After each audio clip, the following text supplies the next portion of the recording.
일본 사이타마현에 위치한 미스기다이 뉴타운. 이곳은 수도 도쿄에서 차로 1시간 반 거리에 위치해 있습니다. 복잡한 도심과 달리 여유로운 분위기가 풍기는 주거 지역인데요. 지난 2022년 12월 25일 크리스마스를 맞아 아주 바쁘게 움직이고 있던 부부가 있습니다. 일본인 아내와 결혼해서 가정을 이룬 10년 전부터 여기서 살고 있는 69세의 미국 남성 비숍 윌리엄 로스 주니어 씨였죠. 그의 아내는 68세 모리타 이즈미 씨였습니다. 두 사람은 바쁘게 딸과 함께 보낼 크리스마스 파티를 준비하고 있었어요. 비숍 씨는 전날 집 청소 말끔하게 해뒀고요. 아내 이즈미 씨는 아침부터 칠면조를 요리하기 시작합니다.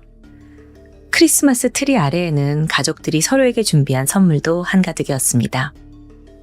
참고로요, 일본에서 크리스마스는 마치 발렌타인데이처럼 좀 연인끼리 보내는 시간이다라고 생각하는 경우가 많아요. 그래서 가족끼리 모이진 잘 않는데요.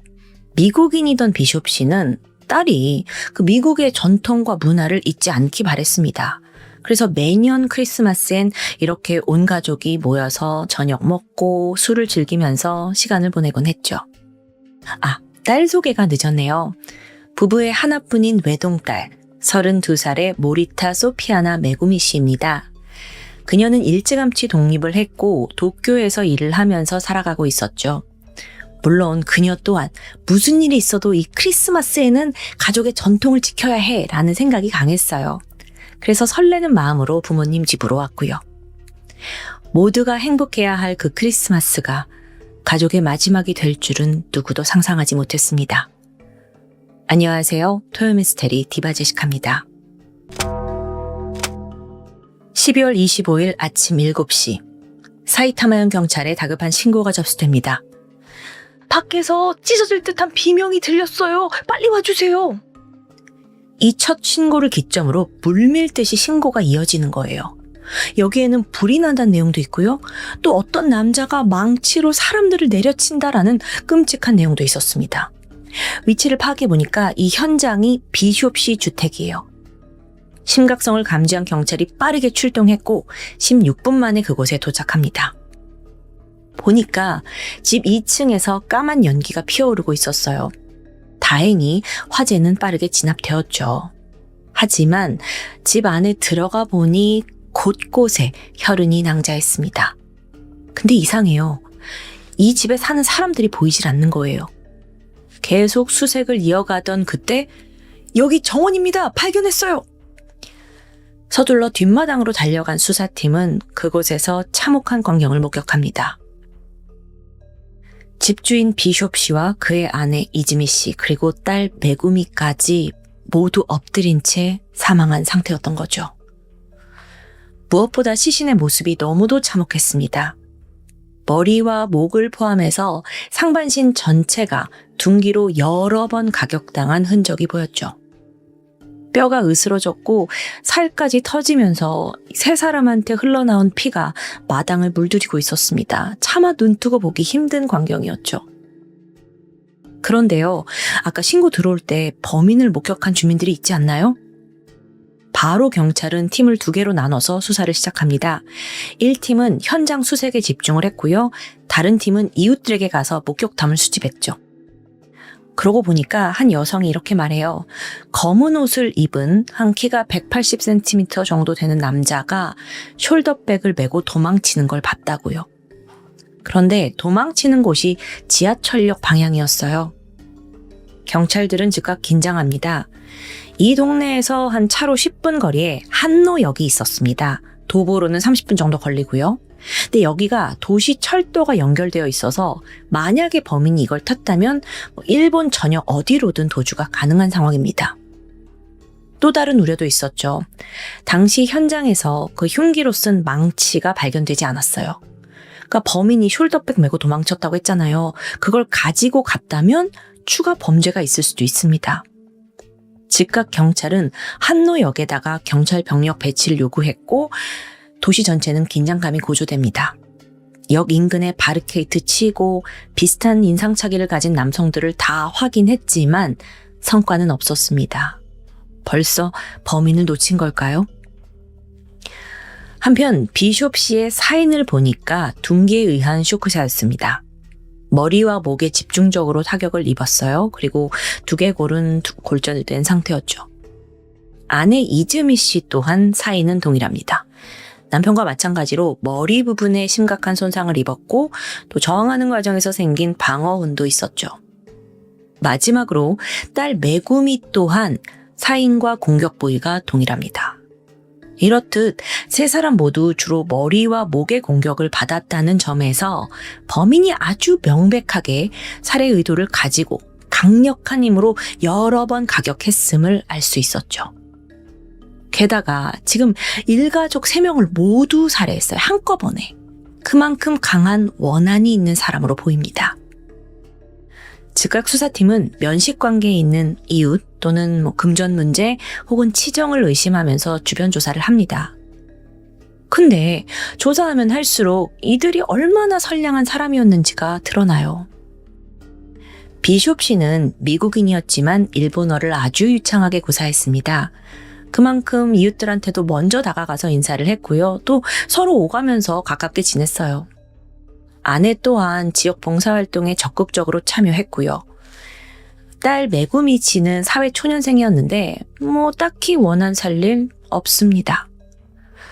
막막함을 느끼던 그때 경찰은 눈에 띄는 과거 기록 하나를 찾아냅니다.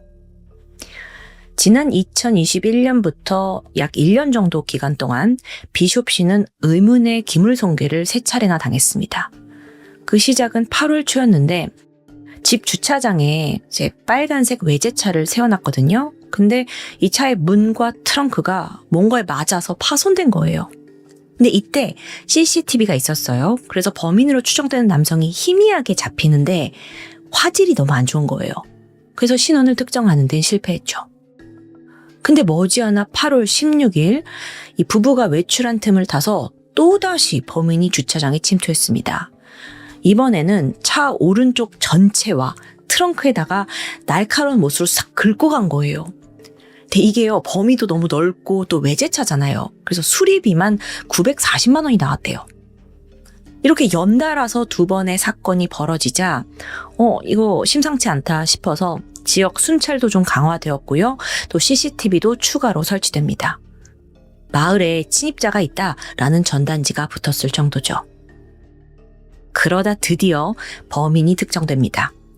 해를 넘겨서 2022년 1월이었어요.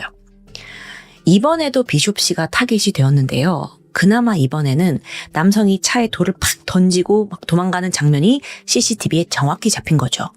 새로운 카메라를 설치해둔 덕분이었어요. 그리고 여기에 얼굴까지 또렷하게 포착이 되는데 그렇게 드러난 범인은 충격 그 자체였습니다. 바로 이웃집에 살고 있던 40살의 남성 사이토 준이었던 거예요. 이게 얼마나 가까운 이웃이었냐면요. 비숍 씨 집과 직선 거리 60m 거리입니다. 그 도로로는 한 1분 거리예요. 참고로 이 사이토 준은요. 5년 전 같이 살던 어머니와 누나가 분가를 했고 그 뒤로 쭉 혼자 살고 있습니다. 이웃들과 교류 거의 없고요. 거의 외톨이처럼 살아가는 사람이었죠. 어쨌든 범인의 신원을 알게 된 비숍 씨는 3건에 대한 기물손괴 혐의로 사이토를 신고합니다. 하지만 앞서 그 2건 모두 사이토가 저질렀다는 직접 증거는 부족했고요. 3번째 건도 이게 사이토인지 누군지 확실하지 않다라고 결과가 나오면서 결국 불기소 처분이 내려져요. 아니 분명 얼굴이 찍혔는데 좀 이해가 가지 않는 판결이죠. 그런데 지금 신원이 드러났음에도 불구하고 공격이 또 벌어집니다.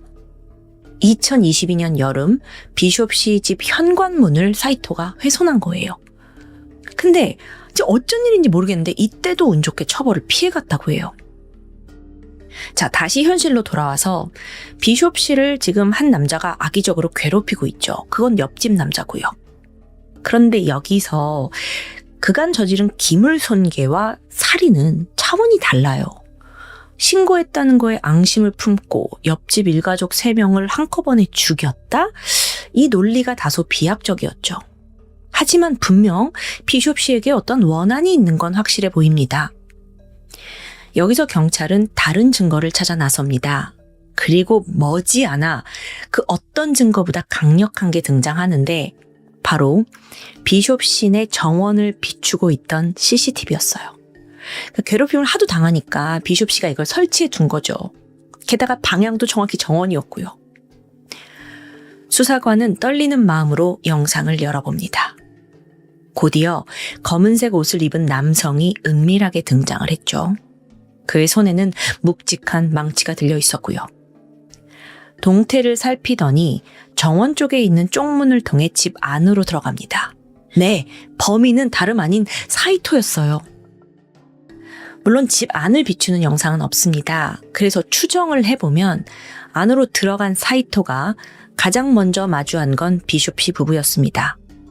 망치를 들고 머리를 집중적으로 공격을 했는데 이때 부모님의 비명소리를 들은 딸 메구미가 2층에서 내려와요. 그러자 사이토는 메구미까지 무자비하게 공격을 한 것으로 보이죠. 범행 직후 그는 곳곳에 휘발유를 뿌리고 불을 지르고 도주합니다. 여기서 쓰러진 부부와 딸이 목숨이 붙어 있었어요. 그래서 어떻게든 살아보려고 집 밖 정원까지 겨우 나가게 되는데 결국 처참한 죽음을 피할 수 없었던 거죠. 이렇듯 사건의 전말이 드러나면서 경찰은 즉각 사이토의 집을 포위합니다. 초인종 누르고 수차례 문을 두드렸는데 응답이 없어요. 그래서 경찰이 강제로 문 개방하고 아내를 샅샅이 수색을 했죠. 1층 다 뒤졌는데 없었고요. 이제 2층으로 올라갑니다. 보니까 그 안방 방문이 굳게 닫혀 있어요. 문고리를 잡고 열렸는데 열리지 않더라고요. 안쪽에서 뭔가 물건을 쌓아가지고 들어오지 못하게 막은 겁니다. 그래서 10분간 경찰들이 이걸 다 부시려고 사투를 벌여요. 끝내 문이 박살났고 들어가 보는데 저기 침실 방 한쪽 구석에 사이토가 몸을 웅크린 채 숨어 있었습니다. 이 지금 집 다 포위됐고 막 수명의 경찰들이 들이닥치고 하니까 잔뜩 겁을 먹은 거예요. 자, 이렇게 범인은 생각보다 가까운 곳에서 정확히는 60m 앞에서 검거가 된 거죠. 이때 흉기로 쓴 망치도 집안에서 함께 발견이 되었습니다. 그런데요, 체포된 사이코가 입을 굳게 다문 채 아무 말도 하지 않아요. 그러니까 범행을 인정하지도 부인하지도 않는 겁니다. 하지만 이미 그의 옷에서 휘발유 성분 또 피해자들의 혈은 다 검출됐어요. 그러니까 빠져나갈 수 없는 증거들인 거죠. 여기서 잠깐 사이토에 대해서 알아볼게요. 그와 함께 학창시절을 보냈던 친구들은 이렇게 말합니다. 걔 공부 되게 잘하고 운동신경도 뛰어났어요. 축구 동아리 했을 때 그때 잘 나갔는데. 아니 근데 걔가 또 외모도 나쁘지 않잖아요. 인기도 많았다니까요. 아니 이 증언을 좀 들어보면요. 우리가 예상했던 사이코패스나 히키코모리 성향 전혀 보이지 않습니다. 심지어 어릴 때는 친구들이 싸우면 자기가 그걸 중재할 정도로 정의감이 넘쳤대요. 그랬던 사람이 왜 이렇게 된 걸까요? 지금부터 들려드릴 이야기는 이 주변인들의 증언을 바탕으로 경찰이 추정한 내용입니다. 이걸 감안해서 들으시길 바래요. 평범하게 흘러가던 어린 시절이었습니다. 그러다가 사이토 인생을 뒤흔드는 사건이 발생해요. 17살 때 부모님이 이혼을 했는데 그러면서 같이 살고 있던 할머니와 아버지는 다른 데로 이사를 갔고 집에는 어머니와 누나 그리고 사이토만 남게 되죠. 이때 시점부터 그는 점점 혼자 있는 시간이 많아졌습니다. 그러는 와중에 영화에 빠져들어요. 꿈만은 청소년기였기 때문에 자연스럽게 영화를 너무 좋아하니까 나는 영화 감독이 될 거야 라고 꿈을 꾸게 되죠. 근데 또 의외로 사이토가 재능이 뛰어났다고 해요. 대학을 진학해서 2005년에는 자체 제작한 단편 영화로 상을 받습니다. 그러니까 능력이 있었던 거예요.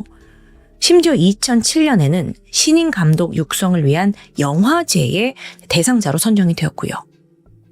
에이즈 감염자를 주인공으로 한 영화를 한창 기획을 하고 있었는데 돌연 말도 안 되는 일이 발생합니다. 2008년 1월까지 촬영 다 마치고 이제 편집만 하면 돼요. 근데 이때 사이토가 그냥 잠적해버린 거예요. 찍어둔 촬영본까지 다 가지고 사라진 거죠. 이때부터 그는 주변 연락 완벽하게 차단하고 그냥 집안에 틀어박힌 히키코모리가 됩니다.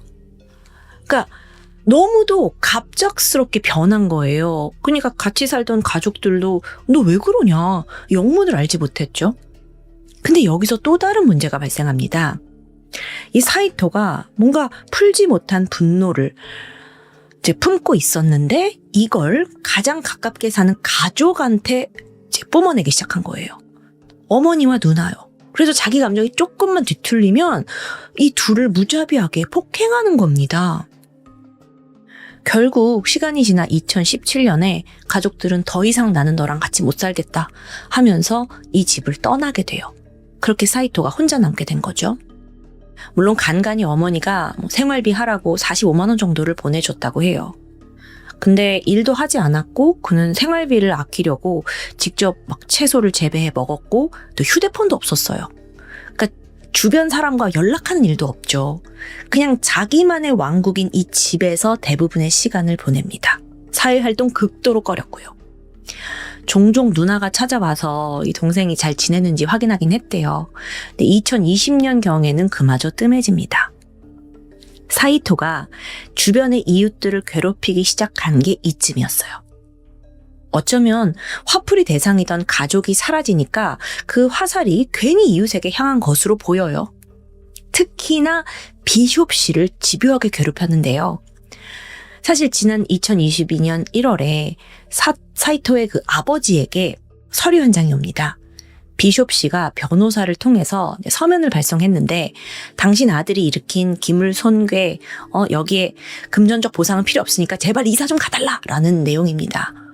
근데 이때 아버지는 이미 오래전에 아들과 떨어져 살았잖아요. 별 관심이 없었어요. 그래서 아들한테 이런 서류가 왔더라 라고 말은 해줬지만 별다른 대응을 하진 않았죠. 이후에 기물 파손 계속되었고요. 결국 그는 크리스마스 날 비숍 씨 일가족을 살해하기에 이르렀습니다. 아마 여러분은 이 이야기를 들으면서 아니 근데 그럼 도대체 왜 죽인 건데? 라는 질문이 계속 맴돌 거예요. 사실 사이토는요. 체포된 이후 말 그대로 벙어리가 되었습니다.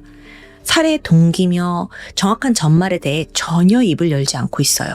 그래서 지금껏 살해 동기는 밝혀지지 않았습니다.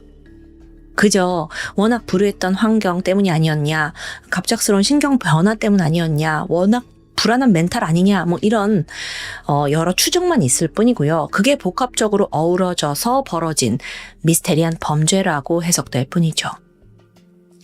현재 사이토는 살인 혐의로 기소된 상태입니다. 검찰은 10개월에 걸쳐 2번이나 정신감정을 진행했어요. 근데 여기서 전문가는 이 사람 사건 당시에 살인 분별력 명확했고 책임 능력 있다라고 단언을 합니다. 그러니까 이건 사이토에게 굉장히 불리한 거죠. 근데 이런저런 분석이 이루어지는 가운데 여전히 사이토는 입을 열지 않아요. 그렇다 보니 일부 범죄 전문가들은 그가 정말 아주 사소한 계기로 그 분노가 폭발해서 살인을 저질렀는데 사이토 본인도 그 이유가 너무 하찮다는 걸 알고 있기 때문에 부끄러워서 비난이 두려워서 입을 닫은 게 아니냐라고 추정하고 있죠. 오늘 사건은 아직 재판 중에 있습니다. 그 쟁점은 과연 그가 제정신이었냐 아니었냐예요. 그래서 정신 상태를 두고 팽팽한 공방이 벌어지고 있고요. 여러분, 그나마 재판장에서 사이토가 몇 마디 하긴 했어요. 뭐라고 했는지 아세요? 모르겠습니다. 기억나지 않습니다. 정말 이 말만 기계처럼 반복할 뿐입니다. 이 사건, 사실 여전히 사이토의 성장 배경은 베일에 쌓여 있습니다. 그리고 심리 상태가 정상인가도 모르겠고 그 범행 동기조차 밝혀지지 않아요. 그렇다 보니까 일본 대중의 관심이 이어지고 있죠. 향후 열릴 재판에서 그 세세한 내막이 밝혀지길 바랍니다. 그리고 중대한 사항이 나온다면 업데이트 드리도록 하겠습니다. 여러분은 이 사건 어떻게 분석하시나요? 지금까지 토요미스테리 디바제시카였습니다. 안녕하세요. 토요미스테리 디바제시카입니다. 때는 1997년 12월 4일 아직 동이 트기도 전인 새벽 5시에 미국 조지아주 베이컨 카운티의 한 시골 마을에서 갑자기 개 짖는 소리가 요란하게 울려 퍼졌습니다. 보통 이 시간에 개들이 짖을 일이 없잖아요. 잠에서 깨고 이상함을 느낀 집주인이 밖으로 나와봤죠. 그랬더니 개들이 모두 한 방향을 보면서 막 경계하듯 짖는 거예요. 덩달아 집주인도 그쪽으로 눈이 가게 되는데 저 멀리 3명의 아이들이 보였습니다. 잠옷 차림에 지금 한겨울인데 맨발이에요. 무슨 일이 있었구나 싶었고 남성이 급히 911에 신고를 한 후 차를 몰아서 아이들에게 다가가게 되죠. 하지만 그 차 불빛에 아이들이 겁을 먹었는지 혼비백산 다들 몸을 숨깁니다. 다행히 경찰이 빠르게 도착하면서 이 아이들의 신병을 확보할 수 있었습니다. 3명 모두 여자아이였고요. 그중 가장 나이가 많은 건 10살의 앰버 다니엘스였죠. 경찰이 물었어요. 너네 왜 이러고 있니? 어디서 왔니? 근데 아이들이 말하길 자기들은 산타클로스 마을 출신이라는 거예요. 이 말을 듣고 경찰이 깜짝 놀래죠. 왜냐하면 거긴 무려 80km나 떨어져 있는 곳이기 때문입니다. 그러니까 우리나라로 치면 서울에서 춘천 정도의 거리요. 그럼 차로도 1시간 넘게 걸릴 텐데 아이들이 설마 여기까지 걸어온 거야? 불가능하죠. 순간 경찰은 아이들이 납치되었다가 도망쳤다라는 추정을 하게 됩니다. 그럼 부모들도 지금 난리가 났을 텐데. 그래서 급히 다니엘스 부부에게 연락을 해요. 근데 이상합니다. 자택에서 전화를 받지 않아요. 해당 지역 경찰에게 연락을 해서 다니엘스 집에 방문해달라고 요청하게 되죠. 그렇게 지역 경찰이 이 자택에 도착을 했는데 상황이 심상치 않습니다. 현관문이 활짝 열려 있어요. 경찰도 잔뜩 경계하면서 안으로 들어갔죠?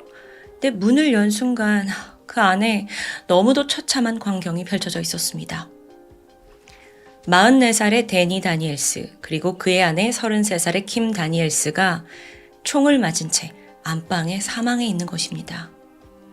더 마음 아픈 건 그 죽은 부부의 옆에 10개월 된 아기 게이브가 홀로 울고 있더라고요. 그런데 피해자는 더 있습니다. 부부의 첫째 딸 16살 제시카 그리고 8살 아들 브라이언트도 모두 총에 맞은 채 발견돼요. 심지어 총알은 모두 4사람의 머리를 관통했습니다. 산탄총을 썼는지 머리가 도저히 형체를 알아볼 수 없을 정도로 산산조각이 나 있었어요.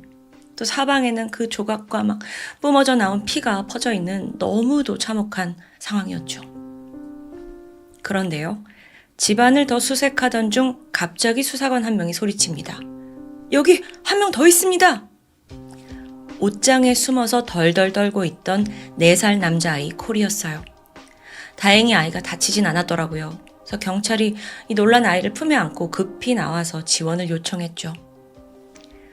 한밤중에 한 집에서 4명이 사망했습니다. 그리고 간신히 2 아이들을 구조해낸 상황이에요. 아니, 그러고 보면 앞서 3명의 아이들은 또 다른 곳에서 발견됐잖아요. 이 도대체 무슨 상황인 걸까요? 우선 살인사건이 벌어진 이곳은 미국 조지아주에 있는 산타클로스 마을입니다. 이름이 참 정겹죠? 근데 그에 비해 마을은 주민이 한 200명 정도 되지 않는 아주 작은 규모였어요. 이 마을에 특이한 점이 있다면 이름에 걸맞게 1년 내내 크리스마스 분위기로 꾸며져 있습니다. 믿기 힘들 수도 있겠지만 진짜예요. 이게 어떻게 가능한가 싶은데 과거에 한 사업가가 자신의 견과류 사업을 홍보하기 위해서 지역을 인수했대요. 입소문을 내려고 크리스마스 테마로 화려하게 꾸며둔 게 시작이었다고 합니다. 자연스럽게 여기는 정말 아이들한테는 천국이 됐죠. 그리고 또 그 어떤 것보다도 아동 친화적인 장소였고요. 이 산타클로스 마을 입구에 간판이 하나 세워져 있는데 거기에는 아이들을 사랑하는 도시라는 문구가 있을 정도입니다. 이곳에 거주하던 다니엘스 가족은 특히나 주민들 사이에서 더 존중을 받았어요. 데니와 킴 부부가 평소에도 많은 선행을 베풀었거든요. 특히나 이들은 부모가 없는 아이들을 돌보는 위탁가정을 운영했습니다. 사실 여기에는 조금 사정이 있는데 부부 중에 아내 킴이요. 3살 때 아버지가 자기 눈앞에서 살해당하는 충격적인 일을 겪었습니다. 그렇게 아버지를 잃고 그녀는 위탁가정을 전전하면서 살게 돼요. 안정적이지 못한 환경이잖아요. 그러니까 킴은 어릴 적 방황을 많이 했습니다. 10대가 돼서는 술과 마약에 중독되었고요. 또 철이 들기도 전에 어린 나이에 결혼을 해서 아이도 낳았지만 그녀는 여전히 불안정했어요. 첫 결혼 당시 킴은 전 남편과의 사이에서 딸 앰버, 그리고 쌍둥이 남매 브라이언트와 부록을 낳았습니다. 근데 애가 셋이잖아요. 그럼에도 불구하고 킴은 여전히 맨날 술만 마시고 알코올에 의존하는 증세를 보이는 거예요. 결국 이혼을 하게 됐고 아이들의 양육권도 빼앗기게 되죠. 보통 미국에선 엄마에게 양육권을 많이 주거든요. 근데 여기는 킴도 너는 기를 수가 없다 이렇게 판결이 났어요. 이때 정부는 그녀의 아이들을 모두 보육원으로 보내게 돼요. 그러니까 차라리 엄마 밑에 있는 것보다 보육원이 낫다라는 판결이었죠. 어쨌든 시간이 지나서 여전히 킴이 방황을 하던 그때 우연히 운명 같은 한 남성을 만납니다. 집배원으로 일하고 있던 현 남편 데니였어요. 두 사람은 서로에게 반했고 대화도 잘 통했죠. 데니는 직업도 있고 좀 생각이 바른 청년이었거든요. 동시에 이게 킴에게도 긍정적인 영향을 미치게 됩니다. 그녀를 설득해서 중독 치료 받게 했고요. 또 엄마로서 너 아이들 찾아와야 되지 않냐 이런 마음을 갖게 만들어요. 그렇게 마침내 킴이 알코올 중독 이겨내고 데니와 결혼하는 것에 성공합니다. 동시에 보육원에 맡겨진 그 세 아이들 다 데려왔어요. 그리고 또 여기에 더해 당시 남자 데니 쪽에 제시카라는 딸을 입양해서 키우고 있었거든요. 그래서 다 모였죠. 이렇게 되면 킴과 데니 부부에다가 4명의 아이들까지 한 지붕 아래서 옹기종기 모여 살게 된 겁니다. 꿈에 그리던 가족이 완성된 순간이었죠. 게다가 부부는요, 이 아이들한테 좋은 환경을 제공해주고 싶은 거예요. 그러다가 킴이 어릴 적에 내가 가장 행복했을 때가 언제지? 그게 크리스마스였어. 이런 생각을 하게 돼요. 그리고 나서 그럼 1년 내내 크리스마스의 그 행복을 느낄 수 있는 게 어딜까 검색을 했고 바로 조지아주 산타클로스 마을로 이사를 오게 된 겁니다. 아니 그런데 여러분, 이 부부의 열정이 여기서 멈추지 않아요. 어른의 보호를 제대로 받지 못하고 자라는 그 아이들을 위해서 적극적으로 도움을 주고 싶은 거예요. 그래서 부부는 그 아이들을 자신의 집에서 잠시 맡아주면서 안전하고 행복한 가정이란 이런 거야, 이걸 경험시켜주는 위탁 부모가 되기로 결심합니다. 정말 대단하죠. 그렇게 이사를 온 후 다니엘스 부부가 처음으로 맞이한 위탁 아동은 10살의 조앤 하이들러였습니다. 조앤의 엄마가 마약에 중독되어 있어요. 도저히 아이를 제대로 기를 수 없죠.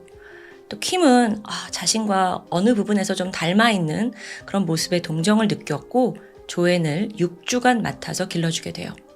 그 사이 조앤 엄마는 중독 치료도 받고 또 종종 딸이 보고 싶으면 와라 이렇게 친절을 베풀었습니다. 함께 중독 문제 이렇게 해결해야 된다 막 조언도 해주고요. 그런데 이 위탁아동 조앤에게는 사실 나이 차이가 8살이나 나는 오빠가 있어요. 18살의 제리였죠. 제리는 어머니와 함께 여동생 조앤을 만나러 종종 부부의 집에 들리곤 했거든요. 근데 이 집에 와보면 자식 4명에다 조앤까지 시끌벅적하잖아요. 근데 제리가 이 아이들과 굉장히 잘 놀아주더라고요. 막 함께 게임도 하고 막 낚시도 같이 가고 아이들도 형아 오빠 하면서 굉장히 잘 따라요. 그렇게 시간을 보내게 되는데 어느 순간부터 제리와 이 집 첫째 딸 제시카 사이에 미묘한 기류가 형성됩니다. 당시 제시카의 나이가 14살, 제리는 18살인데 이성적인 호기심이 왕성할 때잖아요. 둘이 점차 이렇게 연인 같은 느낌으로 발전하고 있던 거죠. 근데 아버지 데니는 이게 좀 탐탁지 않았어요. 성인한테 4살 차이가 많은 건 아니지만 아직 10대 애들이라 나이 차이가 좀 있다고 생각을 했고 여러모로 걱정이 된 거예요.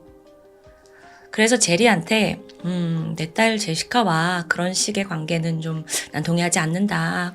거리를 두는 게 좋겠다. 부탁을 하게 됩니다. 이걸 제리가 그대로 수긍했는지 그는 그날부터 더 이상 가족의 집에 찾아오지 않았습니다. 그 사이 조앤의 위탁 기간 끝났고요. 아이는 엄마의 품으로 돌아갔어요. 그리고 이후 2년간 조앤과 오빠 제리, 그 집 엄마, 그 누구와도 연락을 하지 않았죠. 사실상 두절된 거라고 볼 수 있어요. 그 사이에 부부는 다른 아이들도 계속 맡아 기르면서 정말 위탁 가정으로서 좋은 평판을 받고 있었거든요. 그렇게 정말 모든 게 안정적일 줄 알았던 삶에 앞서 말한 그 비극이 찾아온 겁니다. 이 집에 있던 4명이 시신으로 발견됐어요. 사실 이건 그들의 사랑과 헌신에 대한 잔혹한 배신이었죠. 자, 사건 당시인 1997년 12월 이 집에 누가 있었냐면은 일단 부부 외에 4명의 자녀, 16살이 된 큰딸 제시카, 10살 엠버, 그 다음에 8살 쌍둥이 남매 브라이언트와 부르기예요. 부르기 여자애고요. 이뿐만 아니라 동시에 3명의 위탁 아동들을 더 돌보고 있었거든요. 8살 아만다, 4살 코리, 그리고 태어난 지 10개월 된 아기까지. 12월이잖아요. 아이들은 다 같이 크리스마스 트리를 만들면서 이제 다가올 진짜 크리스마스에 들떠 있었죠. 특히나 부부는요, 이번 크리스마스에 현재 위탁하고 있는 이 3명의 아이들을 정식으로 모두 입양할 계획을 갖게 됩니다. 대단하죠. 그만큼 이 아이들한테 정말 특별한 날을 만들어주고 싶은 거예요. 그래서 킴은 지난 몇 주간 아이들 한 명 한 명 생각하면서 다 선물 준비해놨고요. 이걸 받고 애들이 얼마나 좋아할까. 그녀가 더 행복해하고 있었죠. 하지만 12월 4일입니다. 모두가 곤히 잠들어 있는 새벽에 사건이 벌어졌어요. 갑자기 집안에 굉음이 울리는 거예요. 이걸 딱 듣고 둘째인 10살 엠버가 눈을 번쩍 떴어요. 그런데 아이 눈앞에 누군가 서 있습니다. 심지어 얼굴이 익숙해요. 다름 아닌 제리 오빠더라고요. 엠버가 어리둥절하는 사이 제리가 이 아이 팔을 잡아 끌면서 정신 차려. 그 뒤로 또 다른 동생들의 울음소리가 들려요. 근데 제리 오빠가 지금 당장 나가야 돼 하고 막 엠버를 이유 없이 독촉합니다. 그래서 10살이지만 무슨 상황인가 싶어서 우리 부모님은? 물었죠. 그러자 제리가 하는 말이 너네 부모님 지금 다른 아이들 챙겨서 먼저 집 떠났어. 그리고 나한테 남은 아이들 데려와 달라고 부탁하셨거든. 당시 엠버는 제리를 믿을 수밖에 없어요. 왜냐면 항상 잘 놀아주는 착한 오빠였거든요. 위협 같은 거 가한 적 전혀 없고요. 그렇게 엠버는 제리와 함께 또 다른 그 위탁 자매였던 8살 아만다와 그다음에 또 친동생 8살 브룩을 깨워서 데리고 나옵니다. 이 3명이 지금 다 여자아이들이죠. 제리는 부모님에게 내가 데려다 줄게 라고 말하고는 3명의 소녀들을 차에 태워서 현장을 떠났습니다. 하지만 그의 말은 모두 새빨간 거짓이었어요. 그렇게 붕 떠나고 나서 다니엘스 이 가족의 집은 그야말로 처참한 그 자체였습니다. 아이들을 구하러 온 게 아니었어요. 살인을 위해서 일부러 침입을 했던 거죠. 조금 전 제리는요, 몰래 창문을 통해 이 집에 들어섰습니다. 그리고 가장 먼저 제시카 방으로 갔어요. 제시카도 깜짝 놀랐죠. 근데 이게 두 사람이 아직까지 연인 관계다 그런 건 아니에요. 한밤중에 갑자기 나타난 건 너무 무섭잖아요. 근데 제리가 만나려던 건 제시카가 아닌 듯합니다. 터벅터벅 캐비넷 앞으로 가더니 주인 아저씨 데니가 보관하던 산탄총을 꺼내요. 과거에 이 집 놀러 왔을 때 총이 있는 위치를 파악해뒀거든요. 그리고 나서 총을 든 제리가 가장 먼저 향한 곳은 8살 브라이언트, 그 쌍둥이 남자아이 방이었어요. 왜 총을 들고 저기 가지? 막 제시카가 놀래가지고 황급히 뒤를 쫓았죠? 하지만 딱 도착했을 때 이미 탕! 브라이언트는 머리에 총을 맞습니다. 자, 그러더니 제리가 탁 뒤를 돌아서 총구를 바로 제시카 머리에 향해요. 탕! 그렇게 눈 깜짝할 사이에 2 사람을 제거했고요. 이후 제리는 빠르게 부부 침실로 향했습니다. 문을 벌컥 열고는 일단 데니에게 다가가서 머리에 탕! 총을 쏩니다. 동시에 그 소리에 놀라 깨어난 킴 또한 탕! 그 자리에 총을 맞았고 그렇게 모두가 즉사하고 말았어요. 정말 너무도 순식간에 그것도 이 집에 침입해서 굉장히 짧은 시간 안에 지금 4사람을 다 살해한 거예요. 그리고 나서 다음으로 제리가 노린 건 남아있는 여자아이들 엠버, 아만다, 브룩입니다. 웬일인지 그들은 죽이지 않았어요. 그러면서 부모님한테 데려다 준다면서 차에 태우고 현장을 떠났죠. 하지만 아직 지옥은 끝나지 않았습니다. 한참을 말없이 운전을 하던 그가 점점 인적이 드문 그런 길로 가니까 엠버가 좀 이상한 거예요. 그래서 오빠 어디가? 엄마 아빠는 어디 있는 거야? 오빠 왜 그래? 이때 제리가 조용히 엠버에게 총을 들어 보입니다. 아이는 얼어붙었죠. 어떤 상황인지 이제 파악을 한 거예요. 그렇게 얼마 후 이 차가 인적이 드문 다리 위에서 멈추게 돼요. 제리가 먼저 내리더니 총 들고 야, 다 내려. 근데 그러던 찰나 제리가 잠시 한눈을 파게 되거든요. 그러니까 얘네들이 이때다 싶어서 막 필사적으로 도망가기 시작했죠. 근데 이건 당연히 금방 발각되었어요. 제리가 너네 안 돌아와! 막 하면서 총을 들고 쫓아가기 시작합니다. 그 중에 가장 먼저 잡힌 건 8살 브룩입니다. 브룩이 잡혔어요, 뒤에서. 그러니까 이걸 본 언니 엠버는 더 이상 달아날 수가 없는 거예요. 그리고 동생들을 구하기 위해 잠시 고민을 하더니 희생을 선택합니다. 제리한테 가서 내가 너한테 잡혀갈 테니 제발 동생들을 놔달라고 애원해요.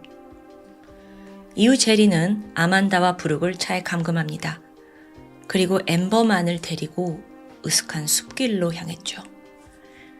엠버는 거기서 끔찍한 일을 당했습니다. 제리가 네가 내 말 안 듣고 소리 지르면 다른 여동생들도 똑같은 꼴을 당하게 해주겠다 라면서 협박해요. 결국 엠버는 울음도 참은 채 고통을 감내할 수밖에 없었죠. 이후 제리는 엠버를 그냥 길가에 버려둔 채 홀로 차로 돌아왔습니다. 그리고는 아만다와 브룩한테 야, 너네 차에서 내려. 이후 자기는 차를 몰고 그냥 냅다 도주했죠. 겨우 정신을 차린 엠버가 돌아왔어요. 그러니까 덩그러니 자기 2 동생이 지금 버려져 있는 거예요. 그래서 얘들아 이리 와 해가지고 그때부터 하염없이 걷기 시작했죠. 당연히 너무 어린 애들이라 지금 여기가 어딘지도 몰라요. 그냥 무작정 어른이 우릴 보면 도와주겠지라는 희망이었습니다. 그러다 다행히 농가를 발견했고 가까이 다가갔는데 개들이 막 짖었잖아요. 주인 아저씨가 왔고 그런데 그 차량 불빛이 제리가 또 돌아왔나? 라고 생각이 든 거예요. 그래서 급히 막 옆으로 도망친 거고요. 천만다행으로 차에서 내린 사람은 제리 오빠가 아니었습니다. 농부였어요. 순간 엠버가 서럽게 울기 시작했고요. 그렇게 세 아이들은 극적으로 구조되었습니다. 엠버의 증언으로 금세 범인이 누군지는 파악되었어요. 그리고 경찰은 20살이던 제리 하이들러를 용의자로 확정하고 즉시 그의 집으로 출동을 했죠. 보니까 뒷마당에 그 범행에 사용된 차량이 그대로 있더라고요. 그리고 집을 수색했더니 제리는 집 지하실에 웅크린 채 숨어 있습니다. 경찰이 들이닥치자 모든 걸 포기한 듯 순순히 연행됐고요. 이 사건의 범인 제리 하이들러. 그는 사실 어릴 적부터 문제가 너무 많은 아이였어요. 4살 때 심장수술을 받았거든요.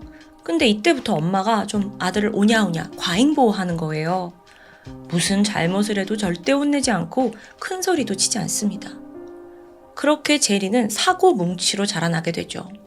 어느 정도였냐면 11살 때 이웃집에 들어가서 돈을 훔쳐요. 11살짜리가. 그래서 이 일로 보호관찰 처분을 받았거든요. 근데 반성의 기미가 전혀 없죠. 그 이후로 학교에 갔는데 야 이거 봐라 하면서 막 흉기를 꺼내고 애들을 위협합니다. 그리고 어떤 자기 마음에 들지 않은 친구 팔 부러뜨리고요. 이걸 사실 엄마가 좀 잡아줘야 되는데 앞서 말했다시피 제리 엄마도 마약 중독자잖아요. 이 비틀어진 애를 제대로 보살필 수가 없어요. 그 사이에 제리는 막 비비총 가지고 고양이 쏘고 깔깔대고 너무도 폭력적인 아이로 성장하게 되죠. 그러다 어느 날엔 여동생 조앤을 베개로 꾹 눌려서 죽이려는 시도까지 합니다. 얘 이거 보통이 아니에요. 그러니까 엄마도 그제서야 이거 문제가 좀 심각한데? 파악을 했어요. 그래서 결국 제리를 정신병원으로 보내게 되거든요. 여기서 2달간 입원 치료를 받게 되죠. 퇴원하고 딱 아이가 돌아왔는데 많이 괜찮아진 것 같더라고요. 근데 물론 담당 의사는 아니다, 일시적인 거다, 꾸준히 치료를 받아라 라고 제안했지만 엄마는 무슨 소리예요, 우리 제리 이제 다 나았어요. 아이를 더 이상 병원에 데려가지 않았습니다. 그렇게 성장해서 18살이 된 제리가 우연히 이 여동생의 위탁가정에 가게 됐고 교류를 시작한 거예요. 너무 자상하게 아이들하고 놀아줬거든요. 그 누구도 제리가 사이코적인 면모를 감추고 있다는 걸 알 수가 없었어요. 하지만 결정적으로 제시카와 좀 이제 감정을 좀 쌓아보려고 하는데 그걸 거절당하자 그때부터 제리가 다니엘스 가족에게 앙심 품고 반드시 복수하겠다 마음먹은 거예요. 그리고 나서 2년이 지났고 이 집에 침입해서 4명을 몰살한 거죠. 그의 살인에는 그 어떤 망설임도 동정도 없었습니다. 얘는 그냥 곱비 뿔린 괴물 사이코예요. 심지어 엠버에겐 씻을 수 없는 고통을 남겼고요. 자, 이제 재판이 남아 있습니다. 4건의 살인, 3건의 납치, 1건의 아동 성추행, 성폭행 혐의. 제리가 기소됐거든요. 근데 얘가 하는 말이 자기가 그때 마약에 취해 있어서 기억이 하나도 나질 않는데요. 그래서 제가 꿈을 꾼 것 같은데 이런 개소리를 합니다. 뻔뻔하죠. 거기에 더해 제리의 엄마도 아들이 무죄래요.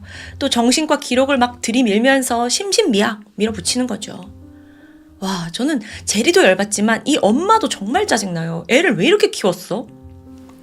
다행히도 범인은 앞서 살인, 납치, 성폭행 모두 유죄 판결 받았고 마지막으로 그에겐 사형이 선고됐습니다. 2024년 현재까지도 제리는 사형수로 복역 중입니다. 사건 발생 27년이 지난 현재 어여쁜 성인이 된 엠버는 한 인터뷰에서 심정을 털어놨어요. 저는요, 평생 누군가를 증오하며 사는 것보다 더 나은 사람이 되는 삶을 택했습니다. 그러면서 자긴 더 이상 제리를 미워하지 않는다고 말했죠. 대단해요. 부모와 형제를 그렇게 죽였는데. 엠버는 현재 자신의 가정을 꾸리고 행복하게 살고 있어요. 그리고 또 자신의 엄마 킴이 그랬던 것처럼 위탁 아동들을 돌보는 걸 사명처럼 여기고 있고요. 10살의 어린 나이에도 불구하고 동생들을 지키기 위해 범인에게 맞섰던 용감한 소녀. 그녀의 앞날에 축복과 사랑만이 가득하길 바랍니다. 지금까지 토요미스테리 디바제시카였습니다.